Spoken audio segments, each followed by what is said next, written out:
What's up, Raider Nation? Las Vegas Raiders OTA update. This is your go-to spot for everything Las Vegas Raiders, and today's update is something every true fan needs to hear. We're diving into the latest from the Raiders OTAs, organized team activities, and trust me, there's plenty to be excited about on both sides of the ball. But before we jump into the heart of the news, if you bleed silver and black, hit that subscribe button right now.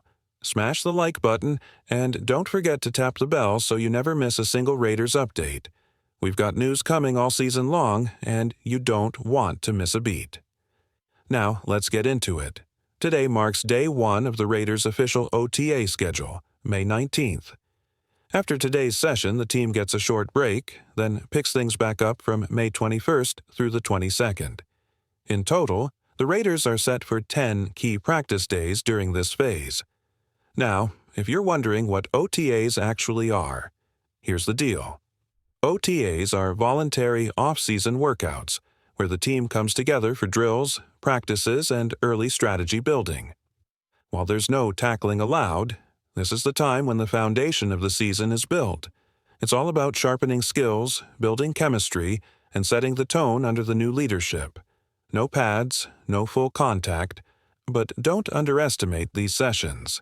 From 7-on-7s to 11-on-11 drills, this is where rising stars begin to shine and new playbooks start to click.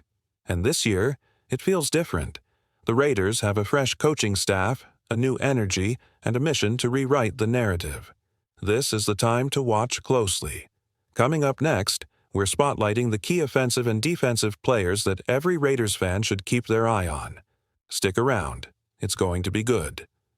Raiders offensive players to watch at OTAs. Now let's talk about what really matters, the players. As the Raiders hit the field for OTAs, all eyes are on who's going to stand out early. And today we're kicking things off on the offensive side of the ball, with a countdown of the top 10 players to watch during these off-season workouts. Let's start at number 10. Tommy Mellott.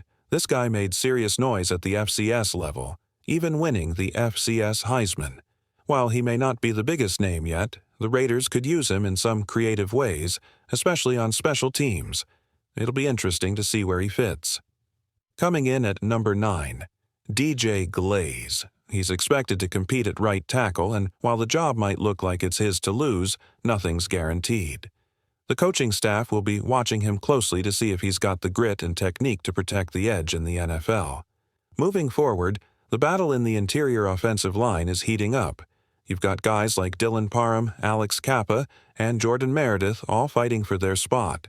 A quick spotlight on Dylan Parham. He's heading into a contract year, and with a brand new regime in town, this is a critical time for him to prove he belongs in their future plans. He's shown flashes in past seasons, but consistency is going to be the key. And speaking of Alex Kappa, the Raiders brought him in to bring toughness and leadership to the line. But, like everyone else, he's going to have to earn his stripes in this new-look squad. This OTA period is more than just warm-ups. It's an audition. These early practices give us a first glimpse into who's rising, who's slipping, and who might surprise everyone. Next up, we continue this countdown with more names you need to know. Raiders offensive standouts to watch. Let's keep rolling with the Raiders' top offensive players to watch during OTAs. And trust me, this next group is where things really get interesting. Coming in at number 7, Michael Mayer. Last year, Mayer had moments, but he never truly locked in as a consistent threat. Now, with Brock Bowers joining the mix, all eyes are on how the Raiders plan to use both tight ends. Will they line them up together? Will Mayer still get a featured role? That's what we're watching for. This offseason could tell us how much confidence the staff really has in him. At number 6, it's Trey Tucker. Speed? He's got it. But the question is, where does he fit? Will he be used on special teams again, or will he get serious looks in the offense? Will we see him line up with the starters, or is he falling behind younger talent like Dante Thornton Jr.? It's year 3 for Tucker, and in the NFL, this is often the make-or-break season. If he doesn't show growth, someone else will take his reps. Now, before we move forward, here's a quick challenge for Raider Nation. Which offensive player are you watching the closest at OTAs this year? Drop the name that you're most excited or concerned about. Your answer now will shape how we all see the next few weeks unfold. At number 5, we've got a rookie who turned heads fast, bech. This guy was electric during rookie minicamp. But let's be real. Shining against rookies is one thing. Doing it against NFL starters is another. Can he replicate that same energy against top-level competition? That's what we're about to find out. Moving to number 4, we check in on Jakobi Meyers. He's been a reliable target, but this offseason, there's more on the line. He's aiming for a new contract, and if he wants that guaranteed money, he'll need to make his presence felt early. Showing up, staying sharp, and being vocal in this new-look offense matters more than ever. And at number 3, Kolton Miller, the anchor of the offensive line. For the Raiders, locking down Miller long-term should be a top priority. If he's at OTAs, putting in work, that's a great sign. If not, well, that raises questions. You want your leaders on the field, even in voluntary sessions, because leadership starts now. So, what's next? The countdown continues, and we're getting closer to the players who could define this season for the Raiders. Finishing the offensive countdown and starting the defense watch list. As we wrap up the top offensive players to watch during OTAs, the final 2 names on the list could play a massive role in shaping the Raiders' season. At number 2, it's the electrifying Ashton Jeanty. Even without full contact drills, there's something special about the way Jeanty moves between the tackles. His vision, his balance, it all just looks smooth. But what makes him even more intriguing? His hands.